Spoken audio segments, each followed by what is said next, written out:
Hey guys, what's up and welcome back to another video. For today's scent, I just got this in my Ipsy Glam Bag X today, and it's from Penrose, and it's called Wild Child. I think this was one of my choice items, and whenever there's a perfume choice, I pick that one. And this was a totally blind choice. I had no idea going into it what this was gonna smell like, but I have had some fragrances in the past by this brand, which I really do like. So when I spray this, it's really florally, and I couldn't really pinpoint that note that I was smelling. And initially, I'm not really crazy about how this smells, but the more I wear it and the more it dries down, I do like it more and more. So I'm just gonna have to keep wearing this and playing around with it, seeing if I can layer it with anything, and I will give you my full review on this next week. If you're brand new to my channel, then welcome. My name's Melissa, and I pretty much just make any kind of random videos. I really hope you enjoy them just as much as I enjoy making them. But for today's video, what we're gonna do is our normal Sunday routine. And for that, we're gonna get into the palette of the week. And for this week, we're gonna use the Maybelline Nudes of New York palette. Now, I got this from the drugstore, but that doesn't mean it's affordable. I truly believe this was a higher cost palette, and my goal was to see if the quality of the shades inside really matched the value that you were paying. So in regards to this specific video, we're gonna have two parts to it. The first part, we're gonna do a tutorial with a look on this palette. And then the second part is gonna be an in-depth review about my experience with this, if I have any thoughts pertaining to it, and stuff like that. So if you're more interested in a very opinionated segment, make sure you stay around for part 2. But without further ado, let's get into the tutorial.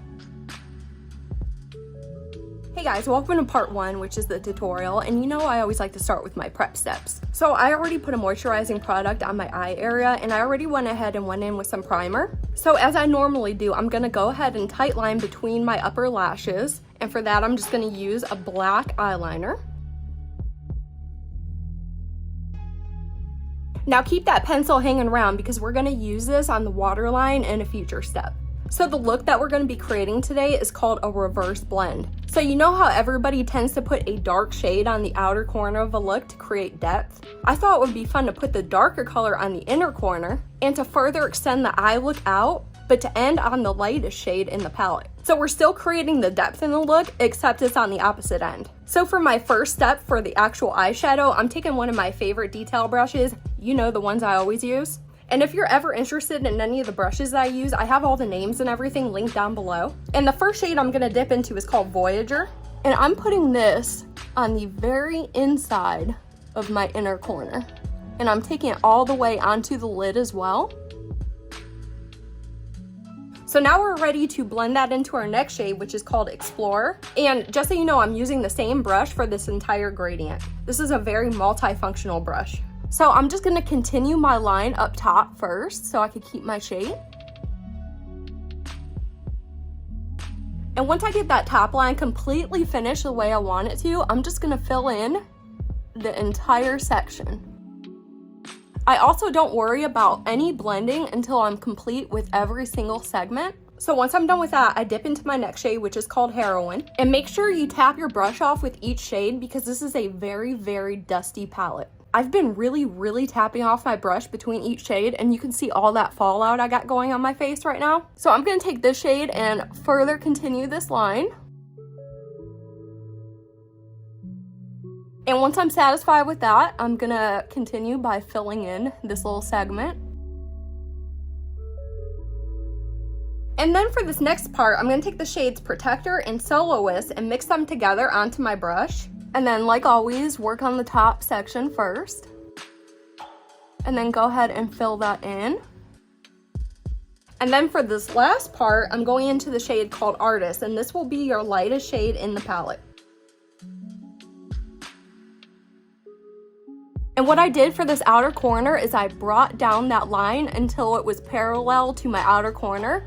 And then I just brought the entire line over to match up to my outer corner. And then once I was done with that, I just filled it in. So now I blend these in, and it's pretty easy. So what I do is I take one of each shade on my brush, and then I just create a blurred line down the middle. So for example, for this first section, I'm gonna take a little bit of Voyager and a little bit of Explorer onto my brush, and I'm just gonna go into this little pocket right here and blur out this line. And then for the next section, taking a little bit of Explorer and Heroin.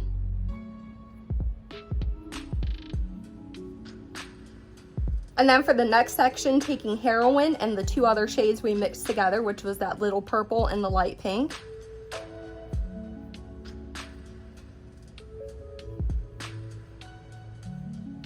And then for the last section, we take the little mixed concoction and then we take the shade Artist.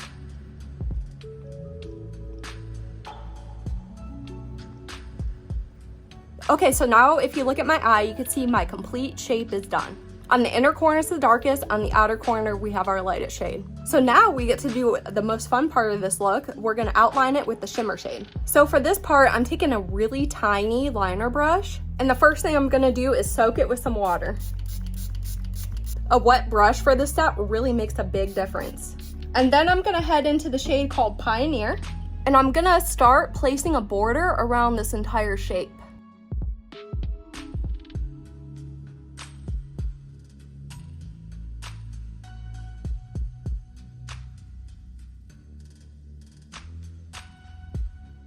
So I finished the border, so our next step is to take that same exact technique and to line the upper lash line.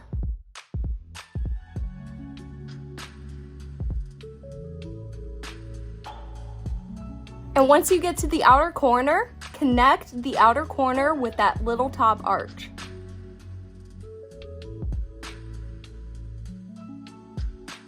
So now what I'm gonna do is try to dust away all this fallout. Luckily that dusted away fairly easily. And I'm gonna go back into that black eyeliner that I used earlier for my tight line, and I'm gonna line my waterline. Now for the lower lash line, I kind of wanted to repeat the same gradient that we have going on the top, but I didn't want to make it so complex. So what I did is I took a dark shade, a medium shade, and a light shade, and just used 3 shades on the bottom. So for this, I'm taking kind of a fluffy pencil brush and going into the shade Voyager first. I'm using this brush because I kind of want a thick line on the bottom because we're going to cut it with some shimmer in a little bit, and going about 1/3 way across. For the middle shade, I went into a shade called Creator, and then I put this one in the middle. And then for the end part, I mixed those 2 shades together once more, so the outer corner could kind of have a similar look. And I put this here, and I took it all the way underneath that little winged out section. And don't forget to blend between each one of the transition sections. And then I took that really tiny liner brush that we used before and of course wet it again. And then went back into that shimmer shade called Pioneer, which is the same one that we used on top. And then I lined really close to my lash line all the way across the bottom.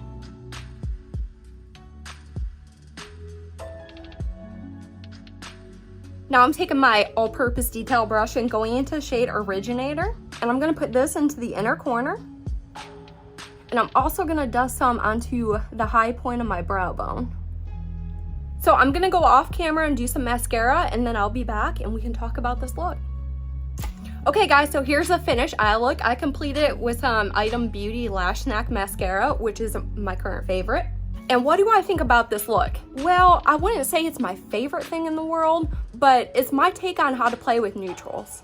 I really like doing things a little bit different, a little bit outside of the box. Sometimes it doesn't work out for me, and that's okay. If you have a palette that you're just not sure what to do with, just try different things. Sometimes it's gonna look great, other times it's just not gonna work out. But the best thing is, you can wipe it off and start all over again. I was just trying to play around and see if I could create something a little bit different, and I really like the concept of it, and something seems like it's missing to me, and I can't quite put my finger on it. So if you have any thoughts in mind on what you can do to enhance this look, let me know. Regardless on how it looks, I think it was really fun to do. That might just be all there is to it. As long as you have fun playing with your makeup, that's all that matters, right? All right, so I'm gonna go put a little something on this eye so it doesn't look so bare. I'm gonna take a little bit of break, and then I'll be back for part 2, which is the in-depth review. Hey guys, welcome to part 2, which is the in-depth review and my very opinionated thoughts on this palette that we just got done using, which is all backwards and upside down right now. But again, this is called the Maybelline Nudes of New York palette. So the first thing I always like to do is talk about the packaging, and I've talked your ear off in past videos about how much I love a plastic casing packaging, and this does have it. And then since you could get this at any drugstore, of course it has the see-through front on it, so you can see through to each shade included. And then on the back you have all your pertinent information that you need to know regarding the palette. And then when you open it up, you don't have a mirror inside, but you are greeted with a nice layout of 16 different eyeshadows. There are no pressed pigments in this palette, so you don't have to worry about any of the shades not being saved for the eye area or anything like that. But each of these small rectangular shadows in the middle weigh 1 gram, and then the 4 shadows on the exterior weigh 1.5 grams each. So you're getting right about the average amount of eyeshadow per pan. When I was looking at this, I thought it was more like a rosy tone pink neutral palette, and you have 16 different shades in here, which I already said. You have 9 mattes and 7 shimmers. So as always, I like to talk a little bit about each formula to kind of give you some insight about what you're going to be dealing with here. So the matte formula is almost dry feeling and is incredibly thin. It's one of the thinnest formulas that I've ever felt in an eyeshadow palette. And then each matte in this palette includes tiny little micro shimmer particles in the formula. So since these mattes are so thin, when you apply them to your eyes, they immediately sink into your skin, and it makes it really difficult to blend them out because they kind of bond with your skin. They're not that easy to layer, and it's not that easy to get them into a gradient, but if you work with them long enough, you can do it. And as far as the pigment, I'd say this is a more buildable formula. So as soon as you touch a shadow to your eye, you're not gonna get direct, intense pigment. You're gonna have to keep going in with your brush over and over again to slowly build it up to the intense color that you wish. So now let's talk about the shimmers a little bit. Each one is very soft. It feels kind of creamy, and they are still very thin. And just so you know, this shimmer formula included has no glitter particles suspended in the formula. Each shimmer included has a very intense base pigment, so you're not going to get any toppers in here. They're very, very intense shades. I did notice that some of the shimmers in here were very close in tone, so it seems like they were almost duplicate shades. So I also tried every single method of application with the shimmers. I tried it with my finger, I tried it with the dampen brush, and I tried it with the dry brush. I found that it works the best applied with your finger. It didn't work worth a crap with a dry brush, and then if you used it with a wet brush, it applied somewhat patchy. So if you want to get the best payoff with the shimmers, definitely go in with your finger for these. Okay, so now we're going to get into our routine data check. Nowhere that I can find on the internet has this been clarified as being a clean formula. Maybelline in general is not cruelty-free, this palette is not vegan, and there is a 24-month expiration date, and that date is located on the back of this palette. Alright, so now we're going to get into the cost evaluation. So if you were to go out and buy this palette today, the prices kind of do differ depending on which retailer you buy it from, but I took the average as being $13.99. Now do keep in mind that you can often find drugstore makeup on really, really good discount and sales. So breaking that down a little bit comes to 87 cents per shade, and breaking that down a bit further comes to 78 cents per gram. So even at the average cost, it does break down to be an excellent cost per shade. And it also does have a really decent cost per gram as compared to similar palettes that I've reviewed in the past. Okay, so what I'm gonna do really quick before we get into the most opinionated part of this video, I'm gonna pop up some swatches on the screen so you can see how every shade in here looks swatched out.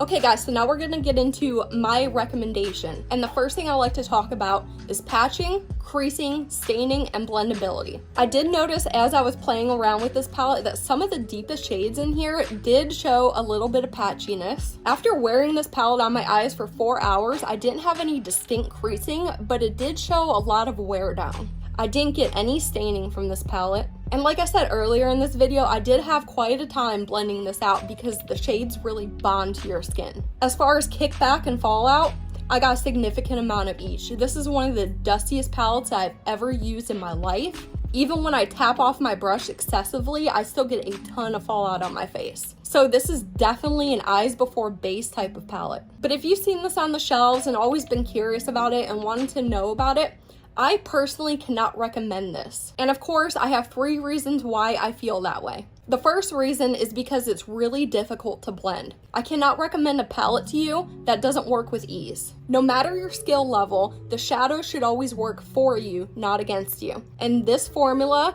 is definitely hard to work with. My second reason is that you can get a better functioning palette for a lot cheaper in price. I took the average cost of this palette at being $13.99. So some places it's priced higher and some places you can get it lower. But I personally have a ton of palettes in my collection that cost less than this that way outperform this on any day. And then for my third reason, the shimmer formula in here is way too finicky. I prefer a shimmer formula that will apply using any method of application.